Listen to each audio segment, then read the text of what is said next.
शम्पायन उवाच अथाहुको महाबाहो कृष्णं प्राह महाद्युतिः हर्षोत्फुल्लनयनाश्रूयतां यदुनन्दन एवं गते निरुद्धस्य क्रियतां महदुत्सव क्षेमात् प्रत्यागतं दृष्ट्वा सेव्यमाना महामते। अखिल ब्रह्मांड नियंता परम अकारण करुणा वर्णालय भक्तवांछा कल्पतरु भक्तवत्सल शरणागत वत्सल श्रीमद् दशरथ नंदन कौशल राज किशोर श्री जानकी जीवन धन भगवान श्री राघवेंद्र सरकार की महती अनुकंपा कृपा से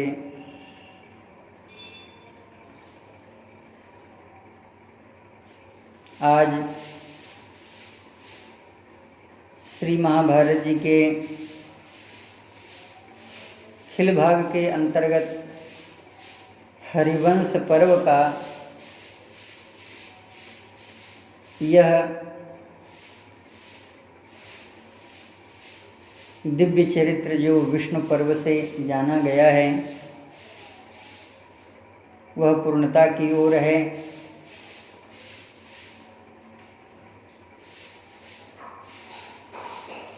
द्वारिका में अत्यंत ही मांगलिक उत्सव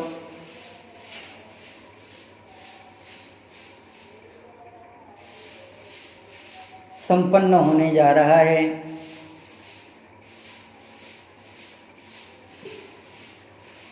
भगवान श्री द्वारिकाधीश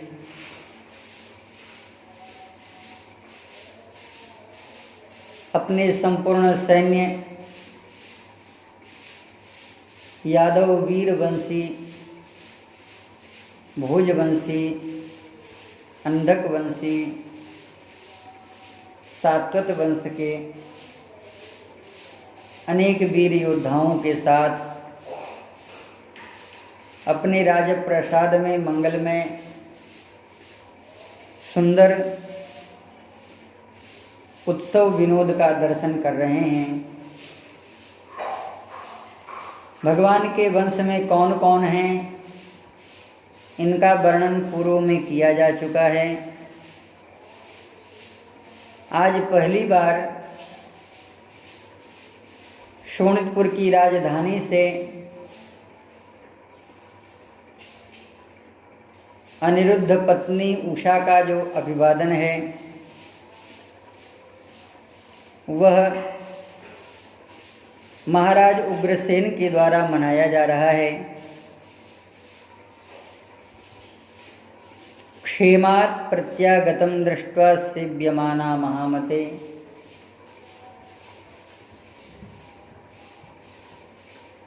द्वारिका ने अपने राजकुमार का द्वारिका की महारानियों ने नगरवासियों ने अपनी बहू रानी का दर्शन किया। सखियों का समुदाय है। जिन सखियों में जो रामा नाम की सखी है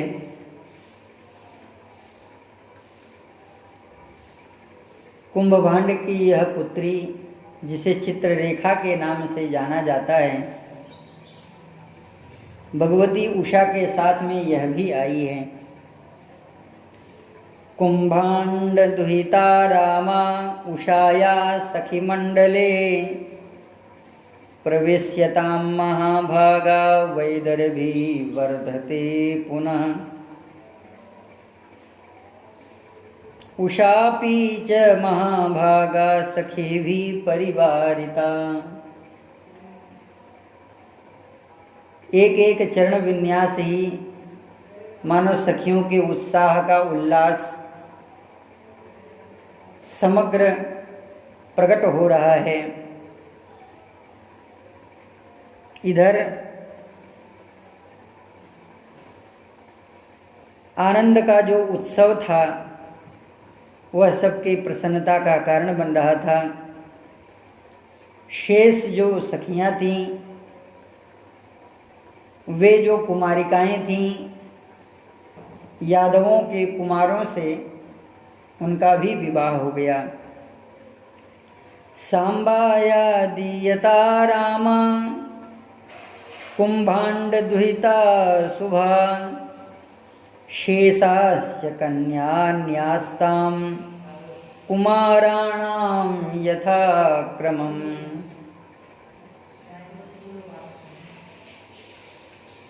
अनिरुद्ध और श्री धनवा के भवन में यह उत्सव आरंभ हुआ। नगर की जो नारियां हैं वे मंगल गान कर रही हैं, विवाहोत्सव गायन कर रही हैं। वर्तते सोत्सवस्तत्र अनिरुद्धस्य वेश्मनि गृहे श्रीधन्वनश्चैव शुभस्तत्र प्रवर्तते।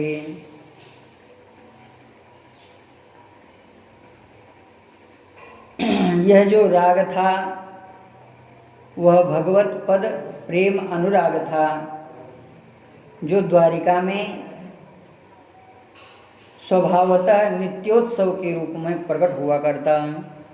नृत्यन्ते चाप्सरास्तत्र गायन्ति च तथा परे कश्चित् प्रमुदितास्तत्र कश्चित् अन्यो मब्रुवन् नानावर्णाम्बरधराः क्रीडमानास्ततस्ततः। यहाँ पर द्वारिका की स्त्रियों के श्रृंगार का वर्णन है, जिनके मंगलमय वस्त्र आभूषण वेष्टन रूप, जो रूप की लावण्यता है वह बड़ी ही निराली हो रही है। आपस में स्नेह आदान प्रदान कर रही हैं। गजगामिनियों की तरह यत्र तत्र विचरण कर रही हैं। मायूराः रथमुख्यायाः सखीभिः परिवारिता। यूथ की यूथ जो सखियां हैं वे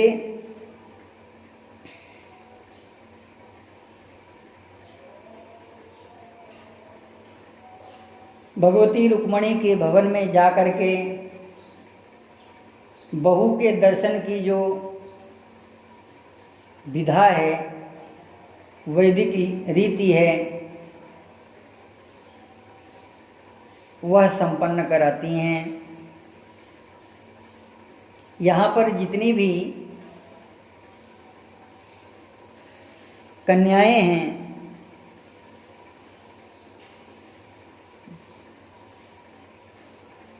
यह अत्यंत ही रूपवती हैं।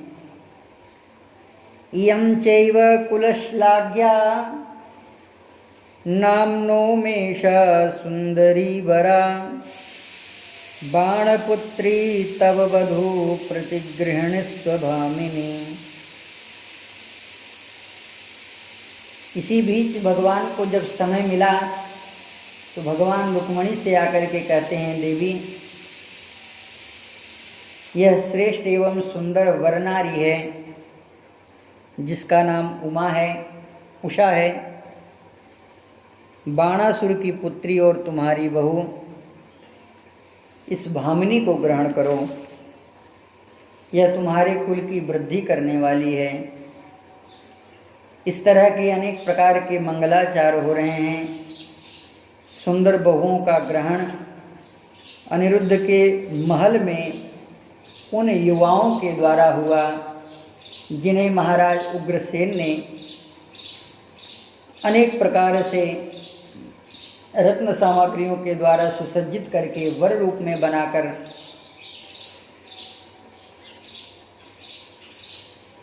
उस राजप्रासाद में उनको प्रवेश कराया था। ततः प्रतिगृहीता सा श्रीभिराचार मंगलैः प्रवेशिता च सा विस्म अनिरुद्धस्य शोभना देवकी रोहिणी चैव रुक्मण्यथ विदर्भजा दृष्ट्वा निरुद्धं रोदं च स्नेहरससमन्वितः। देवकी, रोहिणी, रुक्मणी, शुभांगी आदि जो स्त्रियां थीं, वे इस आनंदद्रेक को देख करके रोने लगीं। रेवती रुक्मणी चैव गृहमुख्य प्रवेशयत् वधूर्वरधज दृष्ट्या त्वं अनिरुद्धस्य दर्शनात्। आज बहुत दिन के बाद में अपने पुत्र प्रपौत्र का दर्शन हुआ। शुभांगी को अपने पुत्र का, रुक्मणी को अपने लाला का दर्शन हुआ। इसलिए उन्होंने अपने स्नेह के जल को, उन स्नेह जलों से मानो अभिषिंचित कर दिया हो। ततस्तूर्य प्रणादैस्तावरा नार्य शुभानना क्रियां मारेभिरे कर्तुम उषां च गृह संस्थिता।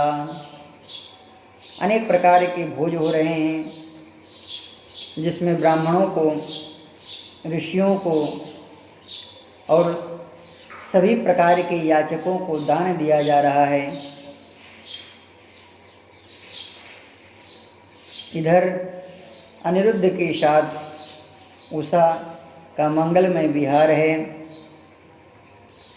अब उषा से एकांत में चित्रलेखा ने कहा, देवी, अब आपका जो साथ था, आपके साथ का जो समय था, अब वह मेरे लिए पूरा हुआ। अब मैं आपके चरणों में प्रणाम कर रही हूँ। मैं केवल माध्यम थी, आपके प्राणनाथ अब आपके साथ हैं। अब मुझे आज्ञा दीजिए। ऐसा कह करके वह प्रणाम करके अंतर्धान हो गई और पुनः देवलोक की वह अप्सरा थी, इसलिए देव रूप में हो गई। ततो हरिम्यस्थलस्था वृष्णिपुंगव संस्थिता रमते सर्वसदृशैरुपभोगैर्वरानना चित्रलेखा च शुश्रोणी अप्सरा रूपधारिणी अपृश्या च सखी वर्गमुषा च त्रिदिवं गता गतासु तासु सर्वासु सखीष्वसुरसुन्दरी मायावत्या गृहां नीता प्रथमं सा निमंत्रिता। सर्वप्रथम भोज मायावती ने दिया है। ये वही मायावती हैं जिन्होंने प्रद्युम्न जी महाराज को धाय के रूप में पाला था।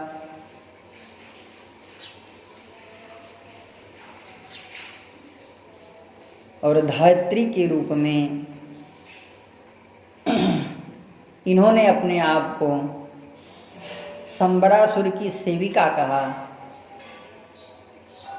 श्री प्रद्युम्न जी महाराज ने जब यह पूछा कि आपका यह जो स्वभाव है वह दुष्ट स्वभाव है, मैं यह जानना चाहता हूँ कि आप कौन हैं, तो इस समय इन्होंने रूप परिवर्तित किया। एक काल में रूप परिवर्तित किया और दूसरे काल में कहते हैं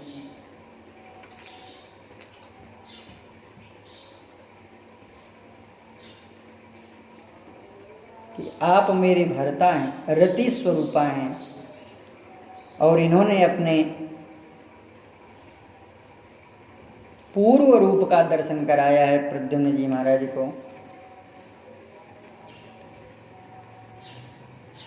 मायावती ने सबसे पहले निमंत्रण दिया है, बहुभोज कराया है।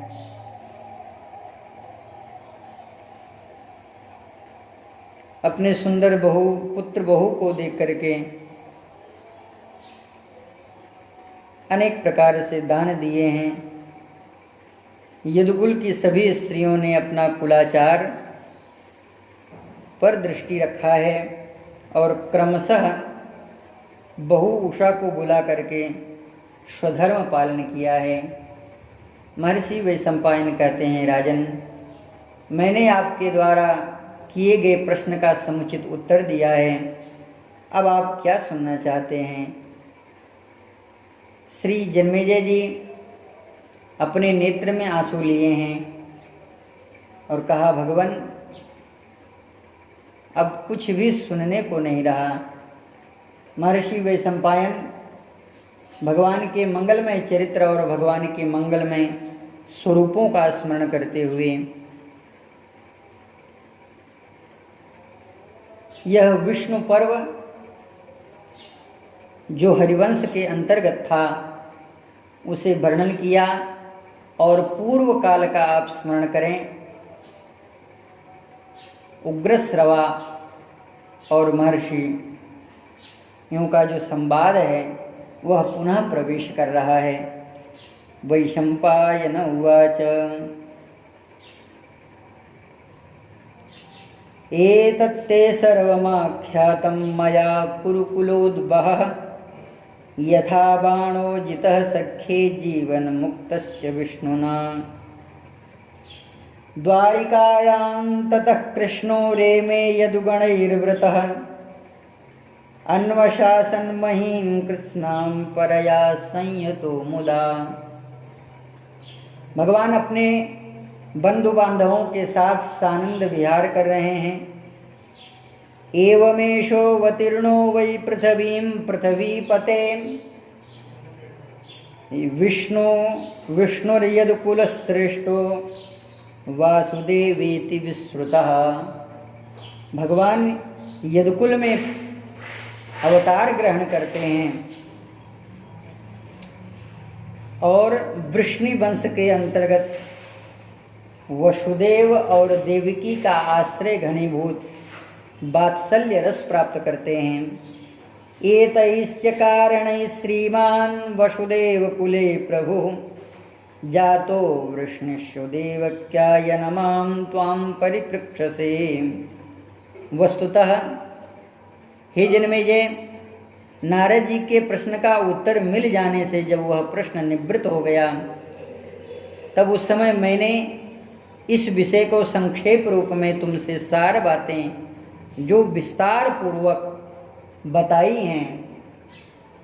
यह प्रसंग उस स्वरूप को प्रकट कर रहा है। इसमें एक अंतर्गर्भ आख्यायिका है जो विष्णु पर्व के 110वें अध्याय से लेकर के धन्योपाख्यान वर्णन किया गया है। श्री नारद जी महाराज द्वारिकाधीश के समक्ष प्रकट होकर के कहते हैं कि हे प्रभु आप धन्य हैं। तो भगवान कहते हैं कि नारद जी मैं धन्य नहीं हूँ, धन्य तो दक्षिणा के सहित यज्ञ भगवान धन्य हैं। बड़ा विस्तार स्वरूप है। यह जो जिज्ञासा थी श्री नारद जी महाराज की उसका समाधान भगवान ने किया। पुनः भगवान कृष्ण के ऐसे ऐसे चरित्रों का प्रश्न उद्धृत किया है महर्षि जन्मेजय ने, जिसका विस्तार 128 अध्यायों तक पहुंचा है। महर्षि कह रहे हैं, विष्णोस्तु माथुरे कल्पे यत्र ते संशयो महान वासुदेव गतिम चैव स मया समुदाहृतम।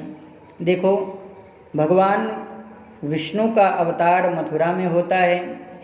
इस विषय में जो आपका संशय था इसका मैंने समाधान किया। किसी सिद्धांत का आश्रय लेकर के उस पक्ष का प्रतिपादन ही आश्रय कहलाता है। और जो परम धर्म वैष्णव धर्म है, परमात्मा परम धर्म वैष्णव धर्म का ही आश्रय लेकर के अपने भक्तों का मनोरथ पूर्ण करते हैं। आश्चर्यं चैव नान्यद वै कृष्णश्चाश्चर्य सन्निधिः सर्वेष्वाश्चर्यकल्पेषु नास्त्यस्याश्रम वैष्णवम्। आश्चर्य से ही भगवान का प्रादुर्भाव होता है। ब्रह्म जो व्यापक विरज अज गोस्वामी जी महाराज कहते हैं कि जो विरज ब्रह्म है वह कभी अवतार नहीं लेता, और जो अवतार लेता है वह विरज ब्रह्म है या नहीं है, यही निर्गुण और सगुण का भेद प्रकट कर लेता है, जिससे बड़े बड़े मुनियों को भी आश्चर्य होता है। निर्गुण रूप सुलभ अति, सगुण जान नहीं कोई। महर्षि कह रहे हैं कि सर्वम एव आश्चर्यम भवति, जो कुछ भी है भगवान का चरित्र वह सब आश्चर्य घनीभूत है, क्योंकि भगवान भी स्वयं आश्चर्य हैं। सो अज प्रेम भगति बस कौशल्या की गोद आदि शब्दों में जो गोस्वामी जी महाराज ने कहा है, एष धन्यो हि धन्यानां धन्यकृत धन्य भावनः देवेषु च सदैत्येषु नास्ति धन्य तरुच्युतात्। धन्यों में भी जो धन्य हैं और श्री कृष्ण ही जो धन्य हैं, क्योंकि वे धन्य को भी धन्य बनाने वाले हैं, क्योंकि देवताओं और दैत्यों में भी इन भगवान अच्युत से बढ़कर के दूसरा कोई धन्य और नहीं है।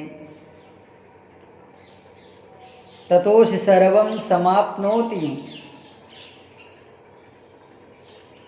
आचार्य जन कहते हैं कि जिनमें परिणति सबकी होती है और जो सबके कारणभूत हैं, ऐसे जो परमात्मा हैं वे सर्व आश्चर्य से परिपूर्ण हैं। आदित्य वशवो रुद्रा अश्विनौ मरुतस्तथा, क्योंकि सृजनात्मिका जो शक्ति है वह देवताओं से प्रकट है।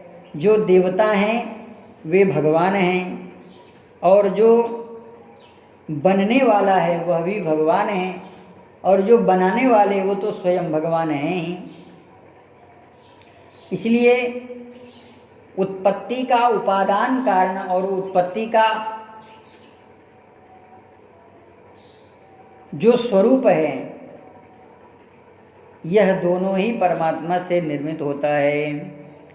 गगनम भूर दिशश्चैव सलिलं ज्योतिरेव च, एष धाता विधाता च संहर्ता चैव नित्यशः, सत्यं धर्मस्तपश्चैव ब्रह्मा चैव पितामहः, अनन्तश्चैव नागानां रुद्राणां शंकर स्मृतः, जंगमा जंगमं चैव जगन्नारायणोद्भवम्, एतस्माच्च जगत् सर्वं प्रसूयेत जनार्दनः। यह जो समग्र संसार दिखाई देता है वह परमात्मा के ही द्वारा प्रकट हुआ है। मयाध्यक्षेण प्रकृति शूयते सचराचरं, हेतुनानेन कौन्तेय जगद्विपरिवर्तते, कल्पक्षये पुनस्तानि कल्पादौ विसृजाम्यहम्। भगवान कह रहे हैं कि यद यद विभूतिमत्सत्वं श्रीमधुर्जितमेव वा तत्तद्देवावगच्छत्वं मम तेजोंस संभवम।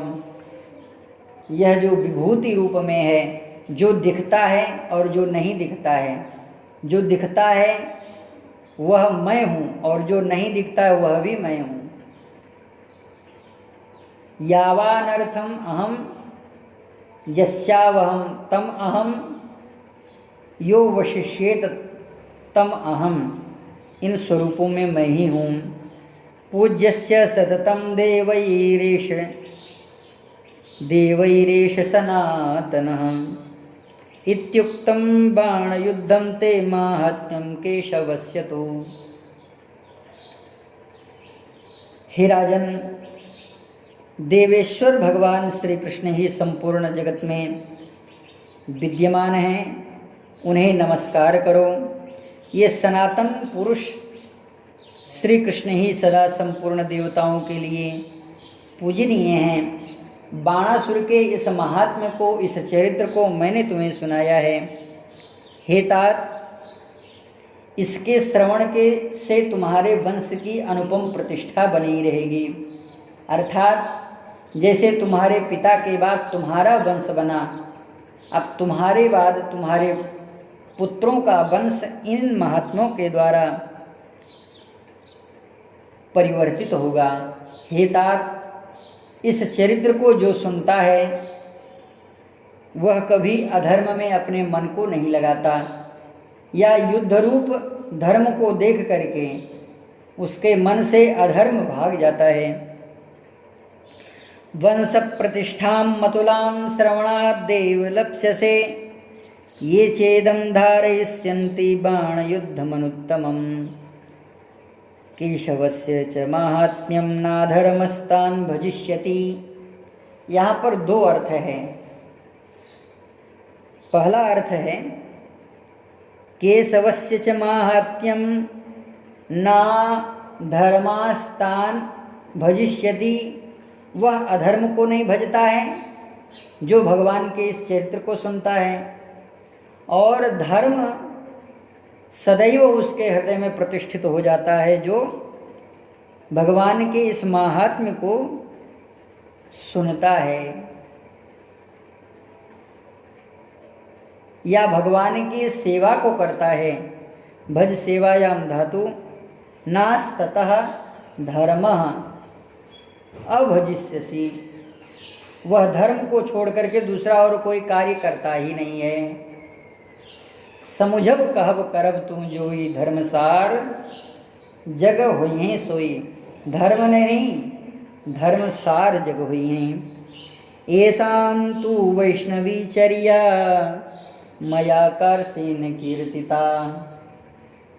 हे महाराज, इस यज्ञ की समाप्ति में तुम्हारे प्रश्न के अनुसार मैंने भगवान श्री कृष्ण की समग्र लीलाओं का वर्णन किया है। हे नरेश्वर, यह जो संपूर्ण आश्चर्य है वह विष्णु पर्व के अंतर्गत आता है। अर्थात विष्णु पर्व में प्रत्येक आश्चर्य का वर्णन है कि भगवान से जो नहीं होना चाहिए वह भी भगवान ने किया। भगवान अपने भक्तों को भी मारने के लिए तैयार हो गए, यहाँ तक कि देवराज इंद्र को भी मारने के लिए तैयार हो गए, वरुण जी महाराज को भी मारने के लिए तैयार हो गए। महाराज ऐसे ऐसे आश्चर्य हुए हैं। नारद जी महाराज से भगवान कहते हैं कि हे प्रभु नारद जी, अब हमारे घर में हमारी बात कोई नहीं मानता, बताओ। नारद जी महाराज से कह रहे हैं भगवान। नारद जी महाराज ने कहा प्रभु आप भी तो ऐसे हैं, अपने भक्तों को, अपने पुत्रों को अपने सर पे अगर चढ़ा रखेंगे तो क्या ये आपकी बात मानेंगे? नारद जी महाराज ने कहा धन्य है प्रभु, आश्चर्य पर्वम निखिलम यो ही दम धारये नृपः। हे राजन, यह पर्व बड़ा ही सुंदर है। जो इस पर्व को सुनता है या प्रातः इसका पाठ करता है वह सुसमाहित चित्त से परमात्मा के लोक में प्रवेश कर जाता है। न तस्य दुर्लभम किंचित, उसके लिए इस संसार में कोई दुर्लभ वस्तु नहीं है। ब्राह्मण सर्ववेदी स्यात्, यदि अगर वह ब्राह्मण है तो प्रत्येक वेद के श्रवण का, संपूर्ण वेदों का ज्ञाता बन जाता है। क्षत्रिय विजयी भवेत्, वैश्यो धन समृद्धस्य, सर्वं सुखम स्यात् शूद्रस्य, कामान अवाप्नुयात् भवति, न अशुभम प्राप्नुयात् किंचित दीर्घम आयुर्लभेत्। वह दीर्घायुष्य को प्राप्त करता है। सर्व पापो विमुक्तो, सर्व पापो विनिर्मुक्तो, विष्णुलोकं स गच्छति, कल्य उत्थाय यो नित्यं कीर्तयेत् सुसमाहितः, न तस्य दुर्लभम किंचित इहलोके परत्र च। ब्राह्मणः सर्ववेदी स्यात्, क्षत्रियो विजयी भवेत्, वैश्यो धन समृद्धः स्यात्, क्षुद्रः कामान् अवाप्नुयात्, नाशुभं प्राप्नुयात् किंचित दीर्घम् आयुर्लभेत् नरः। श्री सूत जी महाराज कह रहे हैं शौतिरुवाच इति पारीक्षितो राजा वैशंपायन भाषितम्। श्रुतवान्न चलो श्रुत्वा हरिवंशं द्विजोत्तमः एवं शौनकसंक्षेपात् विस्तरेण तथैव च प्रोक्ता वै सर्ववंशास्ते किं भूयः श्रोतुमीक्षसे। जय जय श्री महाभारते खिलभागे हरिवंशे विष्णुपर्वणि उषाहरण संपूर्णम् 88+शततमोऽध्यायः।